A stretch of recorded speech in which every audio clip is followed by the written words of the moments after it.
Good morning students. कल हम लोगों ने राइट एंगल ट्रायंगल के बारे में पढ़ा था और उसमें ये जाना था कि हाइपोटेनस क्या होता है, बेस क्या होता है और परपेंडिकुलर हाइट क्या होता है। और थोड़ा सा हमने आपको पाइथागोरस प्रॉपर्टी के बारे में बताया था। एक बार फिर से थोड़ा सा रिमाइंड कर देते हैं। जो हमारा पाइथागोरस प्रॉपर्टी होता है केवल राइट एंगल ट्रायंगल में अप्लाई किया जाता है। अगर कोई राइट एंगल ट्रायंगल है, जैसे हमारा एबीसी राइट एंगल ट्रायंगल है और एंगल बी हमारा 90 डिग्री है, तो इसके जो अपोजिट में जो साइड होगा उसको हाइपोटेनस कहते हैं। हमने इसको स्मॉल एस से लिखा है। और बाकी रिमेनिंग जो टू साइड्स हैं इनको आप जो नीचे होगा उसको बेस और जो साइड में ये वाला ये हम परपेंडिकुलर यूज करते हैं, मान लेते हैं। आप अपने हिसाब से कभी कभी इसको आप बेस कर सकते हैं, इसको परपेंडिकुलर कर सकते हैं, कोई दिक्कत नहीं है। तो होता क्या है, जो पाइथागोरस प्रॉपर्टी है वो क्या होती है कि हाइपोटेनस का जो स्क्वायर होता है, क्या होता है, हाइपोटेनस पे बना हुआ स्क्वायर का एरिया इक्वल होता है बेस पे बने हुए स्क्वायर के एरिया के प्लस परपेंडिकुलर पे बना हुआ स्क्वायर का एरिया।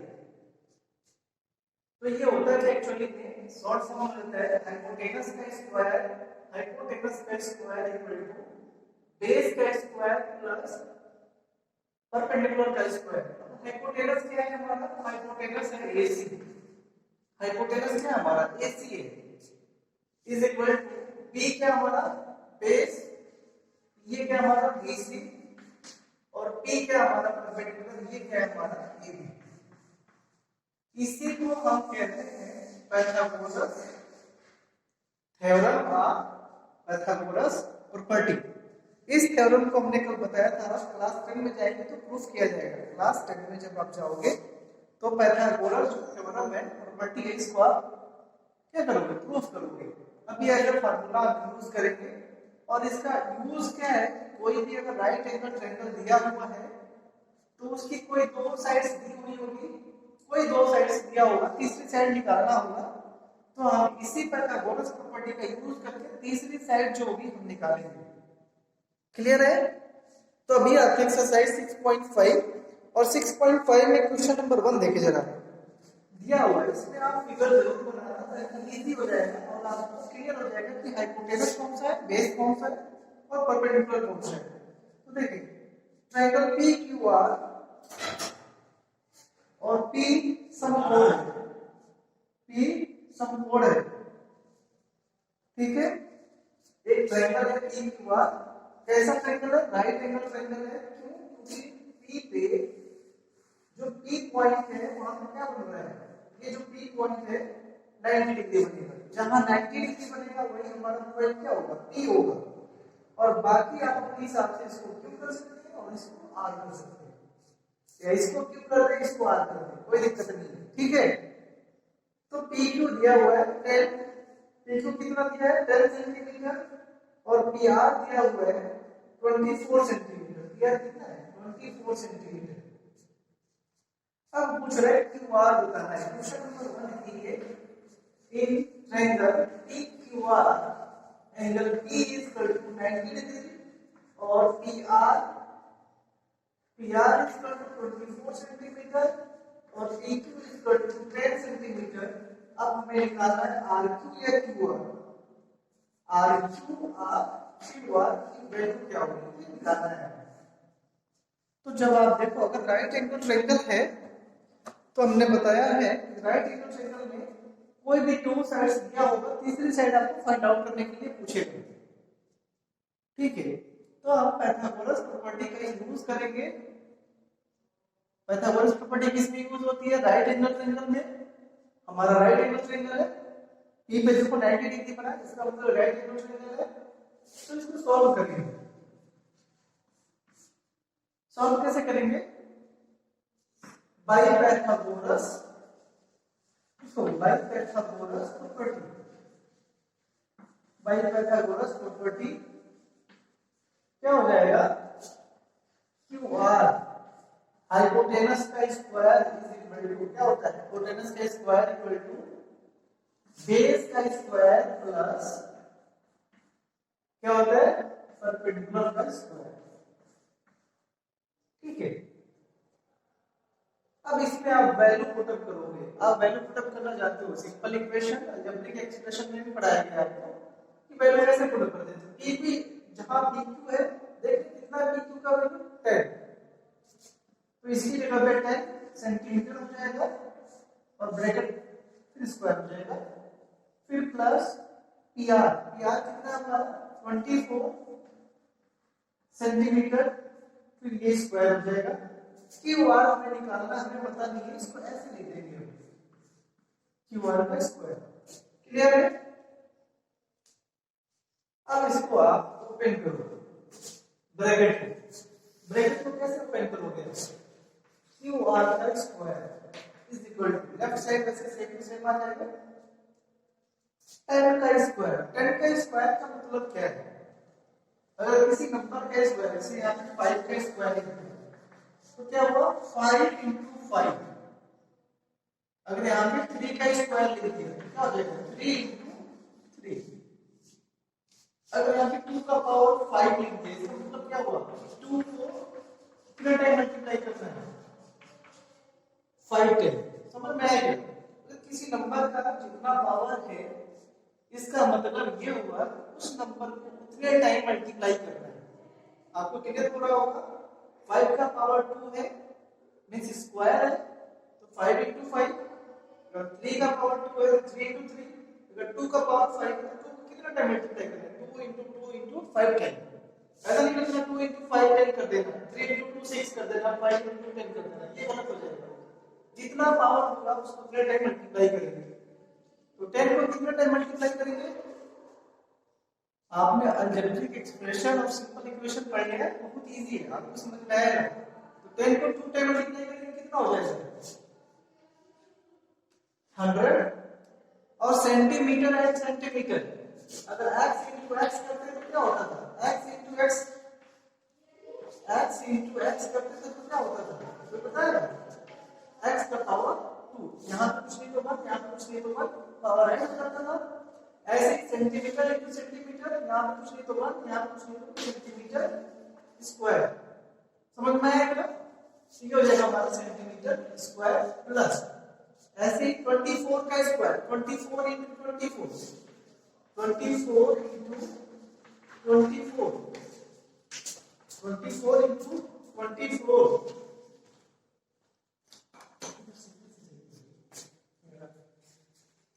24 into 24। समझ में आएगा? 24 मल्टीप्लाई करके कितना आ जाएगा 576। और ये कितना हो जाएगा centimetre two centimetre centimetre square. यहाँ पे क्या लिखेंगे 576 सेंटीमीटर स्क्वायर। करके देखो 24 का 24 मल्टीप्लाई कितना होगा? ठीक है, अब इसको आप जोड़ो तो सिंपल जोड़ो, यहाँ पे 100 है, यहाँ पे 576 से कितना हो जाएगा 676 सेंटीमीटर स्क्वायर। ये क्यूआर स्क्वायर हो गया। किसी को अगर डाउट हो रहा होगा तो पूछ लेना। ठीक है, वेरी सिंपल है, बहुत सिंपल है। 10 का स्क्वायर किया तो 100, 24 का स्क्वायर किया तो 576। ठीक है, सेंटीमीटर का सेंटीमीटर स्क्वायर। अभी आया QR square is equal to 676 centimetre square. हमें चाहिए केवल क्यूआर, हमें क्या चाहिए केवल क्यूआर की वैल्यू चाहिए और दिया हुआ है क्या क्यूआर स्क्वायर। अगर ये हट जाए तो हमें क्या मिल जाएगा क्यूआर मिल जाएगा। तो हटेगा कैसे? अब आपको सोचना है। जब आप क्लास 8 में जाएंगे या कुछ लोगों को पता होगा क्या स्क्वायर रूट, नाम सुना होगा स्क्वायर रूट। आप क्लास 8 में जाएंगे तो आपको मिलेगा स्क्वायर रूट, तो वहां पे बहुत अच्छे से आपको समझाया जाएगा कैसे इसको हटाना है। अभी आपको इतना सोचना है कि ऐसा कौन सा नंबर है जिसका 2 टाइम मल्टीप्लाई करने पे, जिसका उतने टाइम मल्टीप्लाई करने पे 676 आएगा। जैसे मान लो 25 है तो 25 ऐसा कौन सा नंबर है जिसको उतने टाइम मल्टीप्लाई करें 25 आ जाए। तो तो फॉर एग्जांपल हमने लिया 25 तो क्या लेगा, अगर 5 देखो आप 5 नंबर 5 को 5 टाइम मल्टीप्लाई करो 5 into 5 तो क्या आ जाएगा 25 आ जाएगा। जैसे 9 ऐसा कौन सा नंबर है जिसको उतने टाइम में मल्टीप्लाई करें तो 9 आ जाए, उसी नंबर को उसी से मल्टीप्लाई करें तो कितना आ जाए 9। इसका क्या हो सकता है 3 into 3, देखो 3 का 3 में मल्टीप्लाई किया क्या है 9। ऐसे इसका सोचना है 676 का ऐसा कौन सा नंबर है उसी नंबर से मल्टीप्लाई करें कितना आ जाए। तो जब आप करोगे तो क्या आएगा 26 आएगा, क्या आएगा 26 आएगा। ये आपको सोचना है, ये थोड़ा सा आपको मेहनत करना पड़ेगा यहाँ पे, तो आप कर सकते हो। ठीक है, तो क्या हो जाएगा यहाँ पे आएगा QR square is equal to, इसके लिए क्या लिखेंगे 26 और सेंटीमीटर का सेंटीमीटर स्क्वायर। अगर आप 26 सेंटीमीटर स्क्वायर 26 सेंटीमीटर को 2 बार मल्टीप्लाई करेंगे तो क्या आएगा 676 सेंटीमीटर स्क्वायर आ जाएगा। ये आपको थोड़ा सा दिक्कत करेगा बट हो जाएगा, कोशिश करना हो जाएगा। अभी देखो यहाँ पे भी 2 है और यहाँ पे भी 2 है, जब पावर सेम हो जाता है और बीच में इक्वल का साइन है और दोनों तरफ एक एक टर्म है, ज्यादा नहीं केवल एक एक सिंगल टर्म है, सिंगल टर्म है बीच में इक्वल है और पावर इक्वल हो जाता है तो इसको बोलते हैं बेस और इसको बोलते हैं पावर। ये भी बेस है इसका पावर है, तो जब ऐसा सिचुएशन बनता है तो क्या होता है उसका बेस इक्वल हो जाता है, मतलब जब कंपेयर करेंगे कि QR क्या हो जाएगा 26 सेंटीमीटर। थोड़ा सा यहाँ से कंफ्यूजन आएगा आपके बट आप कर सकते हो, इजी है, थोड़ा सा सोचना है आपको इस फॉर्म में बनाना है, स्क्वायर के फॉर्म में बनाना है। जैसे इसका पावर सेम हो जाएगा तो ये वाला टर्म क्या होता है इक्वल हो जाता है, ये हमारा x हो जाएगा, QR निकालना था, ये क्या हो जाएगा हमारा आंसर हो जाएगा। अभी देखिए क्वेश्चन नंबर 2, क्वेश्चन नंबर 2 देखिए जरा पढ़ो। क्वेश्चन नंबर 2 क्या है, ABC में ABC एक त्रिभुज है और C क्या है समकोण है, C क्या है समकोण है, क्लियर है। फिर क्या कह रहा है AB equal to 25 centimetre. Figure बनाओ आप लोग, फिगर बनाओगे तो क्लियर होगा। इसको मिटा दे। क्वेश्चन नंबर 2 देखिए जनाब, क्वेश्चन नंबर 2 फिगर बना ले। ABC क्या है हमारा एक त्रिभुज है और C पे समकोण है, समकोण यहाँ पर ना ये पॉइंट C हो जाएगा, बाकी तो आप A B कर सकते हो, चाहे इसको B कर दो इसको A कर दो, चाहे इसको B कर दो इसको A कर दो, कोई दिक्कत नहीं है। ठीक है, और AB दिया है 25, AB कौन सा होता है ये है 25 सेंटीमीटर। ठीक है, और उसके बाद क्या है AC इक्वल टू 7, ये है 7, आपको ये निकालना है BC। समझ में आया, ABC in triangle ABC in triangle ABC angle C equal to 90 degree, angle C equal to 90 degree और AB इक्वल टू क्या है 25 सेंटीमीटर और AC इक्वल टू क्या है 7 सेंटीमीटर। हमें क्या निकालना है BC या CB। समझ में आया, BC या CB निकालना है। तो क्या करोगे, कुछ नहीं करना है, जब राइट एंगल ट्रायंगल है तो कौन सा फॉर्मूला यूज करोगे थर्ड साइड में ड्रॉ करने के लिए, पाइथागोरस थ्योरम। क्या यूज करोगे पाइथागोरस प्रॉपर्टी। तो यहां पे लिखेंगे solve by Pythagoras property, by Pythagoras property.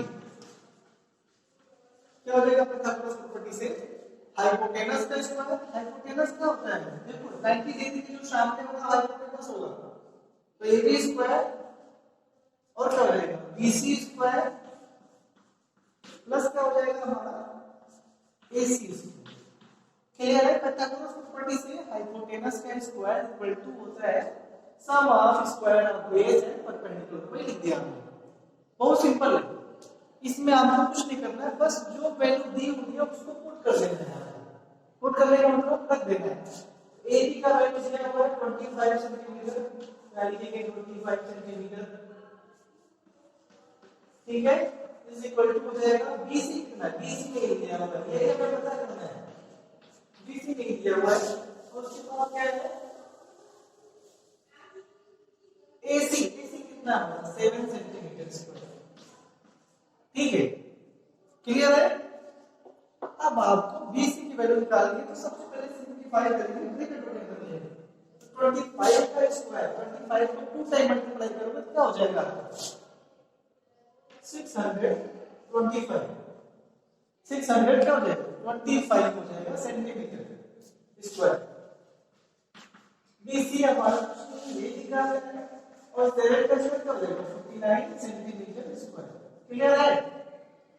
हमें चाहिए बीसी, हमें क्या चाहिए बीसी, तो बीसी को एक साइड में रख ले, जिसको चाहिए होता है हमेशा राइट में रखते हैं, बट अगर ये लेफ्ट में कोई दिक्कत नहीं, हम इसको इधर ट्रांसफर कर देंगे, तो क्या हो जाएगा 625 सेंटीमीटर स्क्वायर माइनस ये इधर ऐड कर देंगे 59 centimetre square equal to BC का स्क्वायर, समझ में आया। इसको और करके हम ऐसे भी लिख सकते हैं, इसको राइट लेफ्ट में, और इसको किधर लिख सकते हैं राइट में, इसको लेफ्ट में राइट में, दोनों कोई डिफरेंस नहीं है, वैसा लिख सकते हैं, क्लियर है। अब आप इसको सिंपलीफाई करो, ये कितना हो जाएगा 625 माइनस 59, 5 में से 9 निकल जाएगा, 15 हो जाएगा, ये हो जाएगा 6, ठीक है, 1 नहीं होगा, 11 में से 4 गया 7, और यहाँ पे क्या होगा 6 ही हो जाएगा, 5 हो जाएगा, क्लियर है,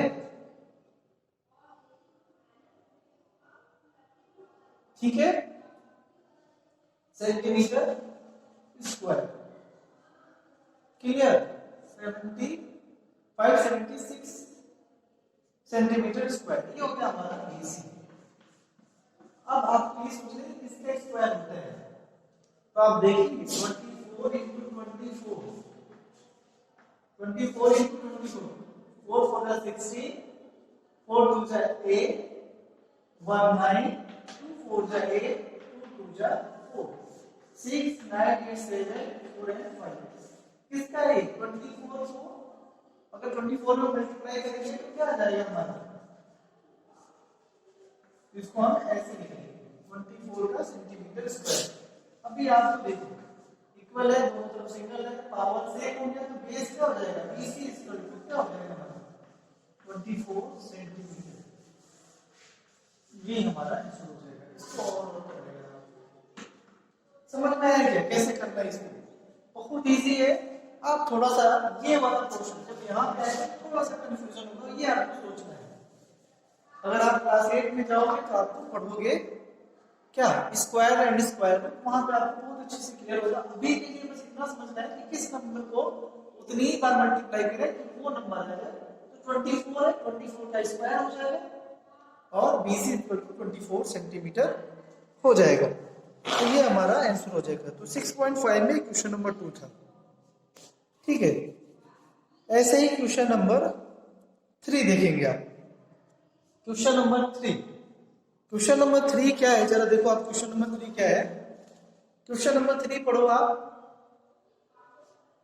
एक दीवार के सहारे उसके पैर कुछ दूरी पर टिका हुआ 15 मीटर लंबी एक सीढ़ी भूमि से 12 मीटर ऊंचाई पर इस सीढ़ी तक पहुंच जाती है, ठीक है। आपको क्या बताना है, दीवार से सीढ़ी के पैर की दूरी बतानी है।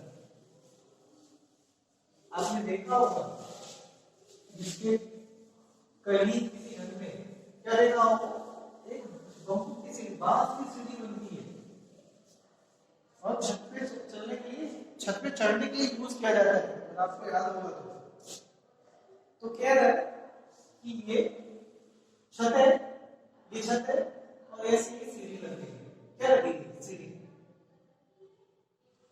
ये सीढ़ी है, ये नींव है, ये नीचे जमीन के पास है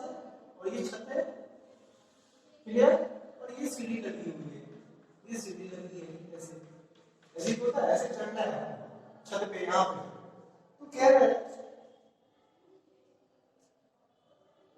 15 मीटर लंबी इस सीढ़ी का लंबाई कितना है? 15 मीटर। ठीक है, 15 मीटर लंबा है और भूमि से ऊंचाई, सीढ़ी भूमि से 12 मीटर ऊंचाई पर इसकी सीढ़ी तक पहुंच जाती है। ये भूमि से 12 मीटर ऊंचा है। कितना ऊंचा है? 12 मीटर। ये पूरा कितना है? 12 मीटर ऊंचा है। यहीं पे खिड़की है, मान लो यहीं पे खिड़की है, छत नहीं है, खिड़की है। ठीक है, तो अब पूछ रहा है कि इस जो वॉल है, ये दीवार है, यहाँ से इस सीढ़ी का डिस्टेंस कितना है, ये बताना है आपको। समझ में आया? समझ में आया? एक दीवार है, ठीक है, उसका ऊंचाई कितना है? 12, हाइट उसका 12 सेंटीमीटर है और सीढ़ी कितना? 15 है। तो सीढ़ी का ये और दीवार का डिस्टेंस बताने के लिए कितना होगा? अच्छा बताओ, जमीन से जो दीवार होगा वो कितना डिग्री बनाएगा? ये दीवार है, ये जमीन है, ये इसका कितना एंगल बनेगा? यहाँ पे 90 डिग्री। नीचे ध्यान रखना है आपको, जमीन से दीवार का जो एंगल होगा कितना होगा? 90 डिग्री होगा। तो ये देखो क्या हमारा राइट एंगल बनेगा। इसका जमीन कर दो ABC। आपको निकालना क्या है? BC। जस्ट निकाला है। Question number 3, in triangle ABC angle B is equal to 90 degree, angle B is equal to 90 degree, AC is equal to 50 metre. ये हाइपोटेनस हो गया हमारा। AC जो हमारा हाइपोटेनस है और BC is AB is equal to 12 centimetre, AB is equal to 12 centimetre. समझ में आया? ये हमारा परपेंडिकुलर हो गया। हमें क्या निकालना है? BC base. बहुत इजी है, निकाल सकते हो आप। पाइथागोरस प्रॉपर्टी यूज करना है, सॉल्व करना। ठीक है, मैं थोड़ा सा डिफिकल्ट करके आपको सॉल्व करना है। तो क्या हो जाएगा? AC का square by Pythagoras property by Pythagoras property Pythagoras property क्या हो जाएगा? AC का square is equal to base का स्क्वायर प्लस परपेंडिकुलर का स्क्वायर। वैल्यू पुट कर देना है। AC कितना हमारा? 50 मीटर। BC हमें नहीं पता है, तो डिस्टेंस निकालना है, वही ये हो जाएगा प्लस ये कितना होगा? AB 12 metre. समझ में आया क्या? क्लियर है? अब इसको आपको सिंपलीफाई करना है, ये काम आप करेगा तो ये आपके लिए वर्क हो जाएगा और आप ट्राई करेगा। बाकी का जो क्वेश्चन है मैं नेक्स्ट क्लास में स्टार्ट करेगा। ठीक है, अभी के लिए डाउट होने से आप जरूर पूछना। Okay, thank you.